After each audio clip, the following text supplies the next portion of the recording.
광복 70주년을 맞이한 가운데 독립의 공을 세운 유공자와 후손들에게 전달되지 못한 훈장들이 여전히 쌓여 있습니다. 전국적으로 4천여 명, 광주 전남에만 64명의 유공자와 후손들이 이런 사실을 모르고 있습니다. 여수 세계 박람회장이 전국적인 유명세를 떨치고 있습니다. 다음 달 박람회장 투자업자 선정 공모를 앞두고 박람회장 활성화에 호재가 되고 있습니다. 전국 최초로 목포 지역에서 보호자 없는 병동이 운영되고 있지만 간호 인력이 턱없이 부족하다 보니 확대 운영이 난항을 겪고 있습니다. 바닷속에 가라앉아 있는 세월호 선체를 인양할 11,000톤급 크레인 작업선들이 침몰 해역인 맹골 수도에 도착했습니다. 시청자 여러분 안녕하십니까. MBC 뉴스데스크 광주 전남권 소식입니다. 광복 70주년 독립유공자들 가운데 후손에게 훈장이 전달되지 못한 경우가 전국적으로 수천 명에 이릅니다. 나라 독립에 공을 세웠지만 정작 그 후손들은 모르고 있는 건데 어찌된 일인지 정용욱 기자가 취재했습니다. 광복 70주년인 올해 8.15 행사에서 독립유공자 후손으로 정부 훈장을 받는 박은성 할아버지. 작고한 박 할아버지의 할아버지가 일제에 맞서 의병 활동을 한 독립유공자라는 사실을 최근에서야 알았습니다. 일제 시절 당시 쉬쉬한 탓에 집안에서도 잊혀진 일이 됐다가 뒤늦게 보훈청으로부터 통지를 받고서야 알게 된 겁니다. 기분은 훨씬 좋대요. 왜요? 근데 우리 선조께서 그 독립운동에 좀 가담을 하셨는갑다. 그러니까. 독립유공자 가운데 후손에게 훈장이 전달되지 못한 경우는 광주 전남에서만 64명, 전국적으로는 4,036명에 이릅니다. 보훈청이 매년 후손 찾아주기 사업을 벌이고 있지만 독립유공자들이 익명으로 활동했거나 과거 호적 기록이 불명확해서 후손을 찾는 데 어려움을 겪고 있습니다. 또 이제 수용 사실이나 판결문상에 나와 있는 본적지가 정확히 또 기재가 안 돼서 저희가 지자체에 확인을 해도 서로 이렇게 확인이 안 되는 경우가 대부분 많이 있어요. 또 일제에 의해 독립유공자 집안 자체가 멸족된 경우도 있습니다. 나라 독립에 공을 세웠지만 그 희생과 공헌을 후손들은 모른 채 묻힐 처지에 놓였고 가문의 명예도 회복하지 못하고 있는 겁니다. 독립운동가 후손들은 거의 정말로 거지가 되다시피 했는데 그런 사람들이 어떻게 자기 할아버지의 공적을 입증할 수 있겠습니까? 그건 매우 어려운 사실이거든요. 그래서 독립유공자도 그 후손도 국권 회복에 기여한 공적을 누리지 못하는 안타까운 상황이 광복 70년이 된 오늘날까지도 계속되고 있습니다. MBC 뉴스 정용욱입니다. 광주 지역 국회의원과 윤장현 광주시장이 내년 주요 사업 국비 확보를 위해 긴밀한 공조체계를 구축하기로 했습니다. 광주 지역 국회의원 8명과 윤 시장은 오늘 정책 간담회를 갖고 국립아시아문화전당 운영과 자동차 100만 대 생산기지 조성 등 주요 현안 사업 방향에 대해 논의했습니다. 윤 시장은 광주 완도간 고속도로 건설 등 모두 40건의 사업 4,057억 원의 국비가 확보될 수 있도록 국회의원들의 적극적인 지원을 요청했습니다. 여수 세계 박람회장에서 여름 축제가 잇따라 개최되면서 관광객들이 크게 늘고 있습니다. 다음 달 박람회장 투자업자 선정 공모를 앞두고 박람회장 활성화에 청신호가 되고 있습니다. 김종태 기자입니다.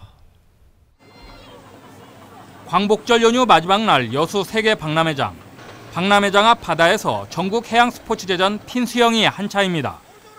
지난 13일부터 핀수영과 카누 트라이애슬론 등 4개 해양 스포츠 종목이 열려 전국에서 선수와 임원만 만여 명이 참가했습니다.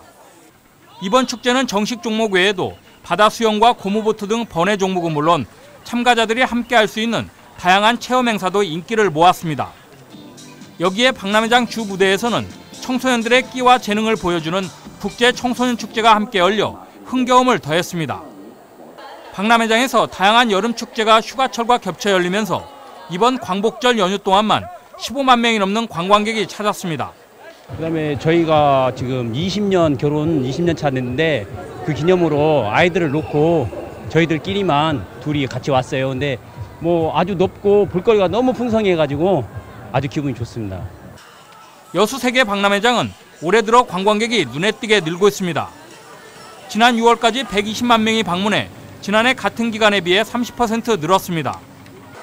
계속되는 축제도 축제지만 늘어나는 여수 관광객들의 필수 방문 코스로 박람회장이 자리 잡고 있는 것입니다. 특히 이 같은 관광객 증가는 다음 달 박람회장 사후 활용을 위한 민간 투자업자 공모를 앞둔 시점에서 투자 촉진의 청신호가 아닐 수 없습니다. 박람회장의 인지도 제고로 투자 희망자들의 관심이 많아졌습니다. 그리고 업체들이 박람회장을 현재 방문하여 각종 시설들을 조사하고 있는 점을 보아 민자 유치가 긍정적으로 보입니다. 늘어나는 관광객이 수년째 답보 상태에 머물러 있는 박람회장 활성화에 기대감을 높이고 있습니다. MBC 뉴스 김종태입니다. 전국 최초의 보호자 없는 병동을 운영하고 있는 목포시 의료원이 간호 인력 부족으로 파행 운영되고 있습니다. 인력이 보강되고 있긴 하지만 더 이상 확대 운영은 어려운 상황입니다. 신광하 기자입니다. 목포시 의료원 5층의 별칭은 환자 안심병동입니다. 척추와 고관절 등 정형외과 수술을 받은 환자들이 보호자 없이 입원 치료를 받는다고 해서 붙여진 이름입니다. 보호자가 필요 없고 나는 또 보호자도 없는 사람이고 나 혼자서 함께 잘해줘요. 그렇게 지금 많이 나섰어. 입원 요건을 갖춘 환자의 경우 기본 2주, 최대 3주간 본인 부담금 10만 원만 내면 이용할 수 있습니다. 저희가 이제 이런 서비스를 하고부터는 이제 그런 것들이 다 해결이 돼서 환자들 만족도는 굉장히 높아졌다고 할 수 있죠. 목포시 의료원의 보호자 없는 안심병동은 50병상이 운영되고 있습니다. 반응도 좋고 수익도 나지만 문제는 인력입니다. 이곳 역시 지난 6월까지 32명이 필요한 간호인력 가운데 10명을 채우지 못해 38병상만 운영하는 파행을 겪었습니다. 특히 노인요양보험 시행 이후 전국에 전문병원이 급증하면서 간호인력 확보는 갈수록 어려워지고 있습니다. 간호인력 보강을 시급히 추진해서 보호자 없는 환자들이 마음 놓고 치료받을 수 있도록 조속히 개선해 주시기를 부탁드립니다. 저소득층 의료복지를 위해 추진되고 있는 보호자 없는 병동, 간호인력 확보가 시급한 과제로 떠오르고 있습니다. MBC 뉴스 신광하입니다. 세월호 선체를 인양할 상하이 셀비지 컨소시엄 소속 11,000톤급 크레인 작업선 다리호와 예인선 화허호가 진도 현장에 도착해 입국 심사 등 통관 절차를 마치고 인양 준비 작업에 들어갔습니다. 작업선에는 기술진과 실무진 등 150명이 타고 있으며 내일부터 세월호 침몰 해역인 맹골 수도에서 현장 조사를 실시하고 오는 23일부터는 수중 조사를 할 예정입니다. 세월호 인양업체는 내년 6월까지 선체 인양 작업을 마치고 세월호 선체를 목포 신항으로 옮길 예정입니다. 광주 전남 발전연구원 초대 원장 공모가 후보자 관련 규정 미달로 불발된 가운데 원장 재공모가 이루어질지 주목받고 있습니다. 광주시 등에 따르면 광주 전남 발전연구원 원장 추천위원회가 오는 18일 회의를 열어 원장 재공모 여부 등을 협의할 예정입니다. 일각에서는 연구원 출범 시기가 다음 달이라는 점을 감안해 유력 인사를 초빙하자는 의견도 있지만 1차 공모가 불발될 경우 재공모가 원칙이어서 공모 절차가 다시 추진될 것으로 전망됩니다. 순천만 정원의 국가정원 지정이 오는 21일까지 이루어질 전망입니다.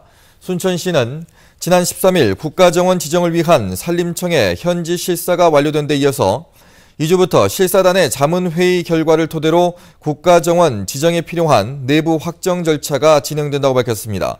이에 따라 산림청은 오는 21일까지는 국가정원을 최종 지정할 것으로 예상되고 있으며 순천시는 다음 달 5일 순천만 정원에서 국가정원 선포 기념식을 개최할 예정입니다. 목포지방해양수산청은 가거도항 복구공사업체인 삼성물산 등 3개사에 공사 지연을 이유로 지체 상환금을 부과하기로 했습니다. 목포해수청은 삼성물산 등이 10,000톤급 케이슨 4개를 지난 12일까지 설치해야 하지만 현재 케이슨 1개를 보호장치 없이 해상에 거치한 상태라고 밝혔습니다.